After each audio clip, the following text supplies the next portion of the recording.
നിയമസഭാ തെരഞ്ഞെടുപ്പിൽ സീറ്റുകൾ വെച്ചുമാറുന്നത് വിജയസാധ്യത മാത്രം പരിഗണിച്ചാണെന്ന് ലീഗ് സംസ്ഥാന സെക്രട്ടറി അഡ്വക്കേറ്റ് മുഹമ്മദ് ഷാ 24-നോട്. കൊച്ചി കളമശ്ശേരി സീറ്റുകൾ സംബന്ധിച്ച് മുസ്ലിം ലീഗ് കോൺഗ്രസ് സംസ്ഥാന നേതാക്കൾ ചർച്ച നടത്തുന്നുണ്ട്. ആര് മത്സരിക്കുമെന്ന് പാർട്ടി തീരുമാനിക്കുമെന്നും പാർട്ടി തീരുമാനം അംഗീകരിക്കുമെന്നും മുഹമ്മദ് ഷാ പറഞ്ഞു. സീറ്റുകൾ തീരുമാനിക്കുന്നതിനും വെച്ചുമാറുന്നതിലും അല്ലെങ്കിൽ സ്ഥാനാർത്ഥികളെ തീരുമാനിക്കുന്നതിലുമൊക്കെ UDF ഒറ്റ പാരാമീറ്റർ, അത് മെറിറ്റാണ്. അത് കോൺഗ്രസിന് ജയിക്കാവുന്നത്, ലീഗിന് ജയിക്കാവുന്നത് എന്നതൊക്കെയാണ് മെറിറ്റ്. സീറ്റിനെ സംബന്ധിച്ച് കൂടുതൽ വിജയസാധ്യത ആർക്കാണ്, ഇതൊക്കെയാണ് മെറിറ്റ്. പാർട്ടി സ്ഥാനാർത്ഥിയെ തീരുമാനിക്കേണ്ടത് അൾട്ടിമേറ്റായിട്ട് പാർട്ടി സംസ്ഥാന നേതൃത്വമാണ്. കൊച്ചിയെന്നല്ല, എവിടെ സ്ഥാനാർത്ഥിയായി ഞങ്ങളിൽ ആരെ പ്രഖ്യാപിച്ചാലും അതാത് ആളുകൾ അതാത് സ്ഥലങ്ങളിൽ പോയി മത്സരിക്കുക, പ്രവർത്തിക്കുക.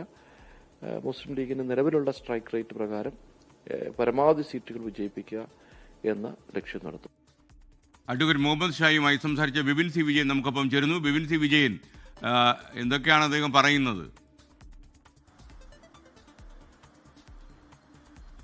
SK നിയമസഭാ തിരഞ്ഞെടുപ്പിന്റെ വേളയിൽ തകൃതിയായി തന്നെ സീറ്റ് വിഭജന ചർച്ചകളും UDF-ൽ പുരോഗമിക്കുകയാണ്. ഇവിടെ എറണാകുളത്ത് പ്രധാനമായും കളമശ്ശേരി, കൊച്ചി സീറ്റുകൾ തമ്മിൽ വെച്ചുമാറാം എന്നുള്ള ഒരു ധാരണ അത് സംസ്ഥാന നേതൃത്വങ്ങൾ തമ്മിലായിരിക്കുന്നു. മുസ്ലിം ലീഗിന്റെയും കോൺഗ്രസിന്റെയും സംസ്ഥാന നേതൃത്വങ്ങൾ സംസാരിച്ചൊരു ധാരണയിൽ എത്തിയിരിക്കുന്നു എന്നുള്ളതാണ് പ്രാഥമികമായി ലഭിക്കുന്ന വിവരം. അങ്ങനെയാണെങ്കിൽ കൊച്ചി സീറ്റിൽ അത് മുഹമ്മദ് ഷാ, അതായത് മുസ്ലിം ലീഗിന്റെ സംസ്ഥാന സെക്രട്ടറി മുഹമ്മദ് ഷായെ പരിഗണിക്കും എന്നുള്ളതാണ് അറിയുന്നത്. മുഹമ്മദ് ഷാ പറയുന്നത് ഇതുമായി ബന്ധപ്പെട്ട് ജില്ലാ അടിസ്ഥാനത്തിൽ യാതൊരു വിധത്തിലുള്ള ചർച്ചകളും നടന്നിട്ടില്ല. സംസ്ഥാന നേതൃത്വം ചർച്ചകൾ പുരോഗമിക്കുന്നു. വിജയസാധ്യത മാത്രമാണ് മുന്നിലുള്ളത് എന്നുള്ളതാണ്. അതായത് കളമശ്ശേരി സീറ്റ് പിടിക്കുക എന്നുള്ളത് കൂടി ഈ ലക്ഷ്യമാണ്. ഇപ്പോൾ അവിടെ മന്ത്രി P. രാജീവാണ് അവിടുത്തെ ജനപ്രതിനിധി. അപ്പോൾ കളമശ്ശേരി സീറ്റ് പിടിക്കുക എന്നുള്ളത് കൂടി ഇതിന്റെ ഭാഗമായിട്ടുള്ള ലക്ഷ്യമാണ് എന്നുള്ളത് കണക്കാക്കുന്നു. ഇത്തരത്തിലൊരു ചർച്ചകളാണ് നടക്കുന്നത്. അങ്ങനെയെങ്കിൽ കളമശ്ശേരി സീറ്റിൽ കോൺഗ്രസിന്റെ മുഹമ്മദ് ഷിയാസിനുള്ള സാധ്യത നിൽക്കുന്നുണ്ട്. മറ്റൊന്ന് പ്രധാനമായത് സാമുദായിക സമവാക്യങ്ങൾ കൂടി പരിഗണിക്കേണ്ടതുണ്ട്. അതുകൊണ്ട് തന്നെ സഭാ നേതൃത്വങ്ങളെ ഉൾപ്പെടെ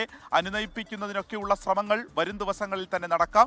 കൊച്ചി, കളമശ്ശേരി സീറ്റുകൾ വെച്ച് മാറുമ്പോൾ സ്വാഭാവികമായിട്ടും വൈപ്പിൻ സീറ്റ് ഉൾപ്പെടെയുള്ളവ ഈ സാമുദായിക സമവാക്യങ്ങളുടെ ഭാഗമായി വീണ്ടും ചർച്ചകളിലേക്ക് ഉയർന്നു വരാനുള്ള സാധ്യതയാണ് നിലവിൽ നിൽക്കുന്നത്. SK ലോകത്തെവിടെയായാലും ഏത് സമയത്തും 24 വാർത്തകളും ഓഗ്മെന്റഡ് റിയാലിറ്റി പാക്കേജുകളും എക്സ്പ്ലെയിനറുകളും വിശദമായി കാണാൻ ഞങ്ങളുടെ YouTube ചാനൽ നിങ്ങൾക്ക് സബ്സ്ക്രൈബ് ചെയ്യാം.